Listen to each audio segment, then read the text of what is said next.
అర్జునుడు పాశుపతాస్త్రం కోసం వెళ్ళాడు. పాశుపతాస్త్రం ఇచ్చేయడం తేలిక, కానీ పాశుపతాస్త్రం పట్టుకోవాలి అంటే గొప్ప తేజస్సు ఉండాలి. అందుకే తాను అర్జునుణ్ణి కౌగిలించుకోవాలి.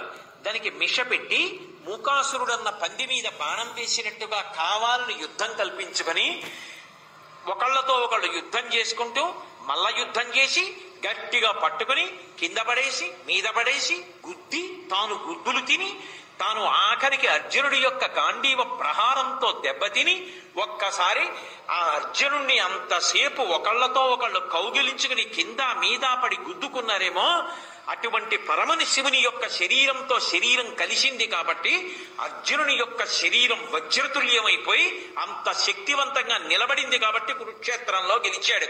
అడిగితే వరమిచ్చాడా? అడగకపోయినా యుద్ధం పేరుతో అర్జునుడితో యుద్ధం చేసి అనుగ్రహించాడు.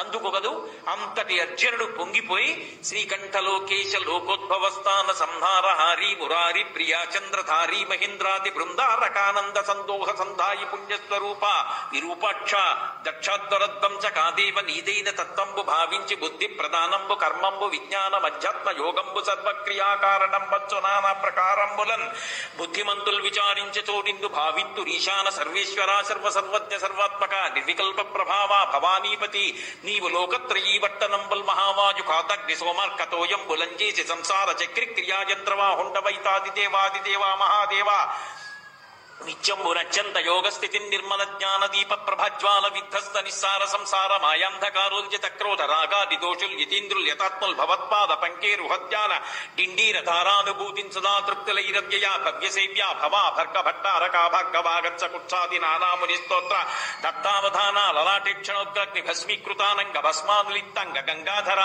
నీ ప్రసాదంబులన్ సర్వగీర్వాణ గంధర్వులున్ సిద్ధ సాధ్యోరగేంద్ర మహేంద్రాదులున్ శాశ్వతైశ్వర్య సంప్రాప్తులైరి విశ్వకర్త సురాభ్యర్థిత నాకు అభ్యర్థితంబుల్ ప్రసాదింపు కారుణ్యమూర్తి త్రిలోకైకనాథ మహాదేవదేవ నమస్తే నమస్తే నమః అని కాళ్ళ మీద పడ్డాడు.